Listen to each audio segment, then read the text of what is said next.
என்ன கடை பிரச்சனை? வணக்கம். நம்ம திருவண்ணாமலையில் சார் கடைக்கு சாப்பிட வந்துச்சுங்க. சாப்பிட்டு எங்கே பார்த்தோம்னா நம்ம பெல்டெக்ஸ் காயின் அக்செப்ட் பண்ணுறாங்க. இப்போ தான் சாப்பிட்டு முடித்தோம். ஆளுக்கு ஒரு தோசை, காஃபி, கருப்பட்டி காஃபி எல்லாமே சாப்பிட்டு முடித்தோம். சரி, அவனுக்கு அப்படியே ஜஸ்ட்டு பேமெண்ட் பண்ணலான்னு வரப்போ பெல்டெக்ஸ் அக்செப்ட் பண்ணுற விஷயம் தெரிஞ்சது. இப்போ சாப்பிட்டோம். ஆனால் எவ்வளோ பில்லு மொத்தம்? 230. ஓகே, நம்ம காயினா? அதில் 34 காயின். 34 காயின். சந்தோஷம்.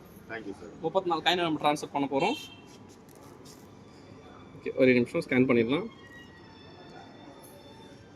இப்படி காட்டுங்க. ஸ்கேன் பண்ணியாச்சு. 34 காயின்.